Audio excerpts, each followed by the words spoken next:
الرحمن الرحيم إن الله وملائكته يصلون على النبي يا أيها الذين آمنوا صلوا عليه وسلموا تسليما اللهم صل على سيدنا ومولانا محمد معدن الجود والكرم وآله الكرام وأصحابه العظام وابنه الكريم وبارك وسلم.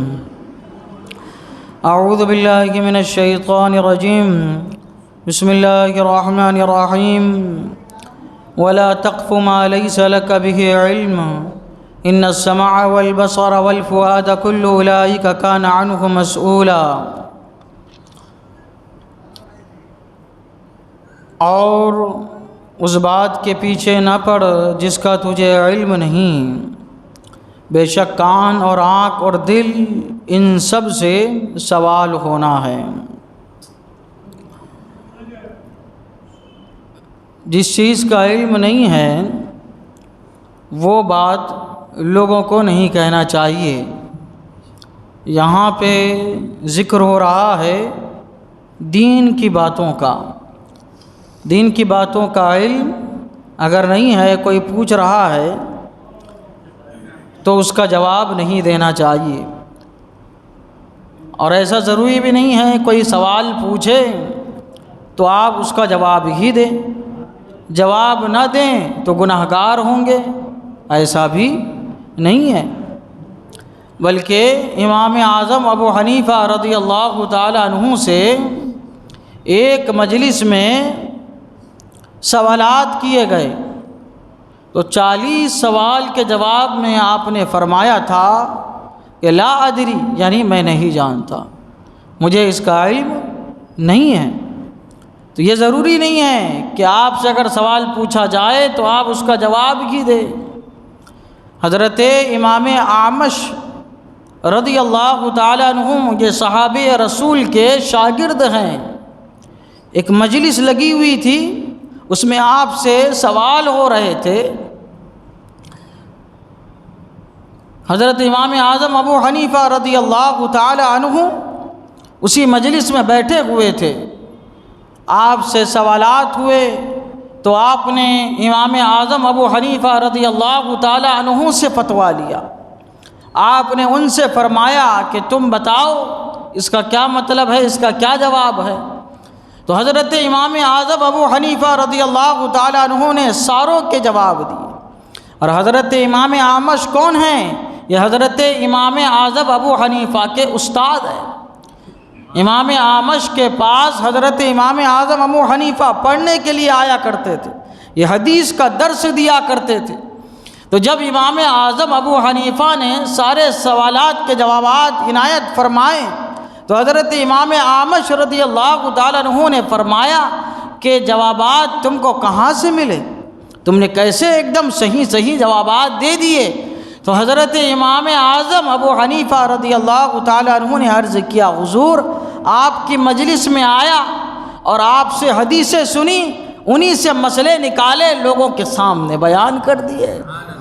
پھر امام اعظم ابو حنیفہ نے جتنے سوالات ہوئے تھے پہلے سوال دہرایا، اس کے بعد اس کا جواب دہرایا، اس کے بعد امام اعمش نے جو حدیث بیان کی تھی پوری سند کے ساتھ وہ حدیث بیان کی اور فرمایا حضور یہ حدیث سے یہ مسئلہ نکلتا ہے، اس کا جواب یہ ہے. یہ حدیث سے یہ مسئلہ نکلتا ہے، اس کا جواب یہ ہے. حضرت امام اعظم آپ پر رشک حضرت امام اعظم پر حضرت امام اعمش جو ہے وہ رشک کرنے لگے. تو حضرات گرامی حضرت امام اعمش نے یہ درس دیا کہ ہر سوال کا جواب دینا آپ پر ضروری نہیں ہے. جس کے بارے میں آپ نہیں جانتے ہیں آپ کہہ دیجئے کہ میں اس کا علم جو ہے نہیں رکھتا ہوں. اور پوچھنا ہے تو عام طور پہ دیکھیے ہر چیز اس سے متعلق علم والے سے پوچھی جاتی ہے. کبھی آپ سبزی فروش کے پاس جا کے اپنے دل کی دوا نہیں لیں گے، کبھی آپ انجینئر کے پاس جا کے سبزی کا بھاؤ تاؤ نہیں پوچھیں گے، بلکہ جس چیز کے متعلق جو علم رکھتا ہے اس کے پاس آپ جا کے پوچھیں گے. انجینئر کے پاس آپ جائیں گے تو نقشے کے بارے میں پوچھیں گے، سبزی فروش کے پاس جب آپ جائیں گے سبزی کا بھاؤ تاؤ لیں گے، ڈاکٹر کے پاس جائیں گے تو آپ کو جو بیماری ہے اس کے متعلق پوچھیں گے، لیکن ہمارا حال دین کو اتنا ہلکا بنا دیا ہے کہ دین کے متعلق جو علم رکھتا ہے اس سے نہیں پوچھتے، دوسرے سے پوچھتے ہیں۔ اور یہ تو پوچھنا تو بڑی بات، لیکن اس پر ترا یہ کہ جس کو دین کا صحیح معنوں میں علم نہیں ہے وہ بتانے کی کوشش بھی کیا کرتا ہے کہ بھائی اس کا جواب ایسا ہے، تو ایسا کیا ہے، نہیں ہونا چاہیے۔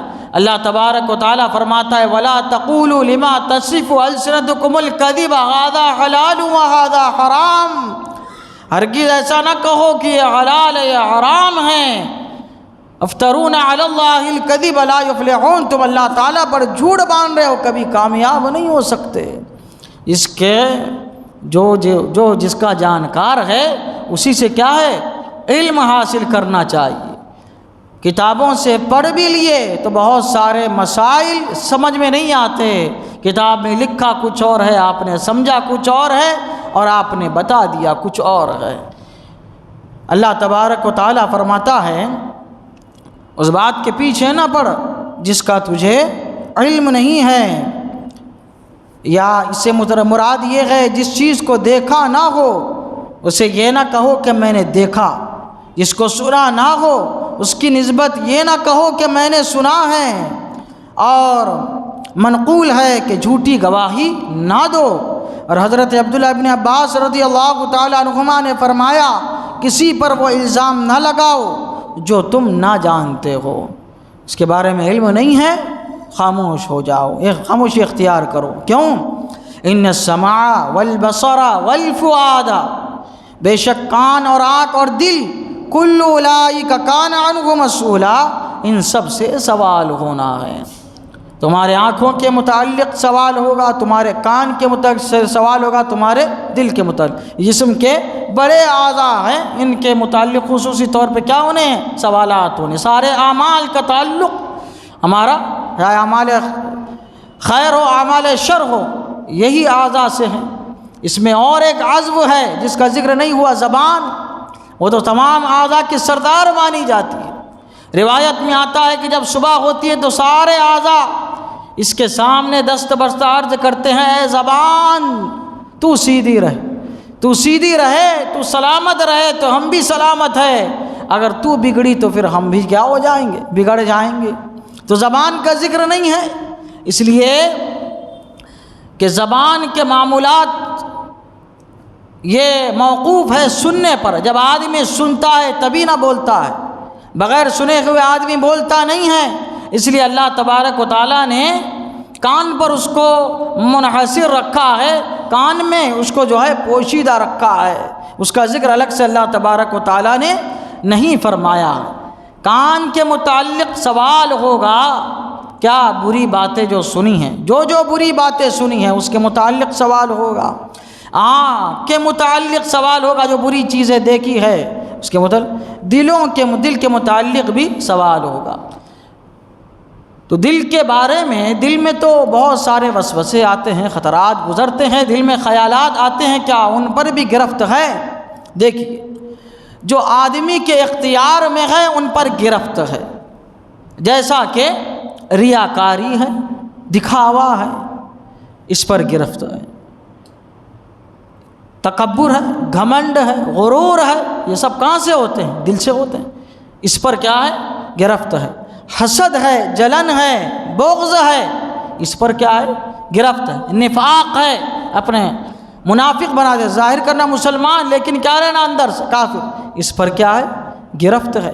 تو جو اپنے اختیار میں ہے اس پر گرفت ہے، لیکن جو اپنے اختیار سے باہر ہے جب تک اس کو زبان سے بیان نہ کرے یا اپنے کسی عمل سے اس کو ظاہر نہ کرے اس وقت تک جو ہے اس کی گرفت نہیں ہے، دل میں جو وسوسے گزرتے ہیں ان کی گرفت نہیں ہے۔ تو اللہ تبارک و تعالیٰ فرماتا ہے چاہے کان ہو، آنکھ ہو، دل ہو، جو اعضاء اللہ تعالیٰ نے آپ کو بطور نعمت عطا فرمایا ہے، سارے اعضاء کے متعلق اللہ تبارک و تعالیٰ قیامت کے دن سوال فرمائے گا، سب کا جواب دینا ہے۔ اللہ تعالیٰ کی بارگاہ میں دعا ہے قرآن شریف سیکھنے سمجھنے اس کے مطابق اپنی زندگی گزارنے کی توفیق عطا فرمائے۔ اشہد ان لا الہ الا اللہ واشہد ان محمدا عبدہ ورسولہ وصلی اللہ تعالی علی سیدنا محمد وعلی آلہ وصحبہ ورحمۃ اللہ۔